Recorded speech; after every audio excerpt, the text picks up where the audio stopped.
My pleasure to acknowledge the presence among us of a number of members of Congress, including Rick Larsen, who represents the 2nd Congressional District of Washington State.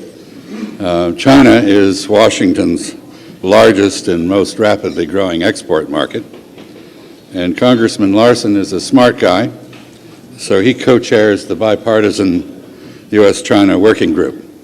And this group tries to educate other members of Congress on U.S.-China issues through meetings and briefings with academic, business, and political leaders from the United States and China. I'd like to ask Congressman Larsen if he'd be kind enough to come to the podium and give us a few words and perhaps introduce his colleagues who are also here.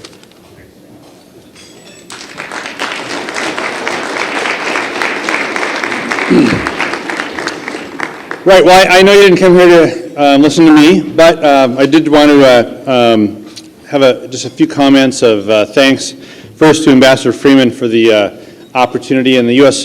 China Policy Foundation for an invitation to say a few words. Being a member of Congress, you need to understand the schedule. Things are on our schedules all the time, and they fly on the schedule, they fly off the schedule, and there are a few other members who are supposed to be here tonight. But I do know that they're committed to continuing engagement between the U.S. and China. But a few members who are here tonight, Jim Cooper from the great state of Tennessee. Right here, Jim Cooper.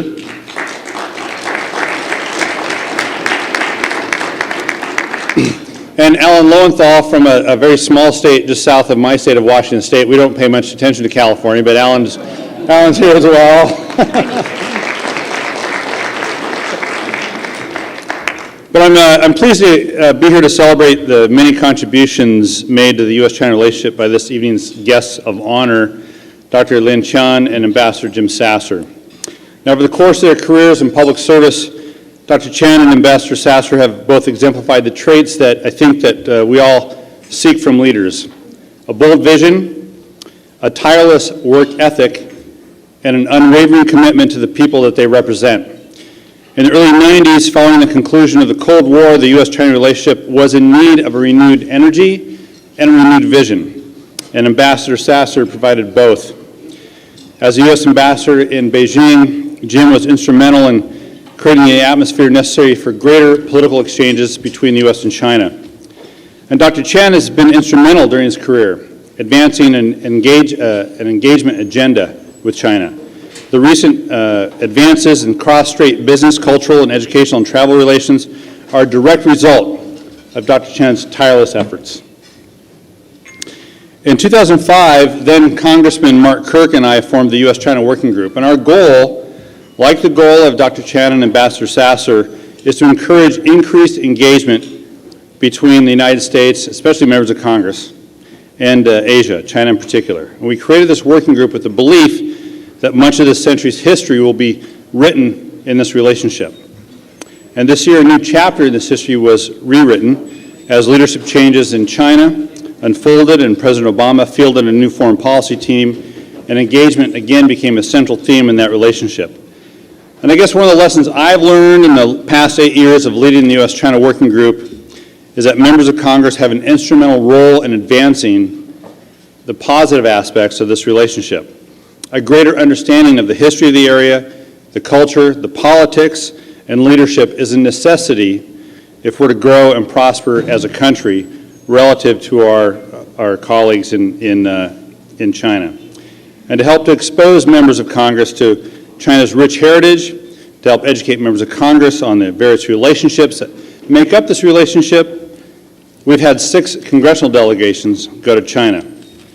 And I guess if I could wrap up, I just would say that I've long believed that in order to be a member of Congress, you have to be an optimist. Some of you may not believe that, but I assure you, to be a member, you have to be an optimist. I've also long believed that in order to engage in this relationship, you have to possess that same sense of optimism. This optimism is how the world's 2 largest economies have grown together over the last 30 years, bringing millions of people, Chinese people, out of poverty and in the middle class, while bringing countless jobs to the United States, to our cities, and to our towns. This optimism is important. It's been said many times before by friends such as Chris Johnson and others that the U.S.-China relationship is a marriage where divorce is simply not an option. Our countries are too large, they impact the global economy too much to not get this relationship right. And Ambassador Sasser and Dr. Chan understand this. The U.S.-China Policy Foundation understands this. And I'm confident that everyone here in this room tonight understands this, as well as Congresswoman Grace Meng from New York understanding this as well. Also, you showed up just now. You're incredible, you're secret. Let's give her a hand. So in conclusion, I just want to thank everyone for being here tonight. I want to thank the U.S.-China Policy Foundation for an opportunity to speak tonight, and especially recognize the two honorees tonight. Thank you so much.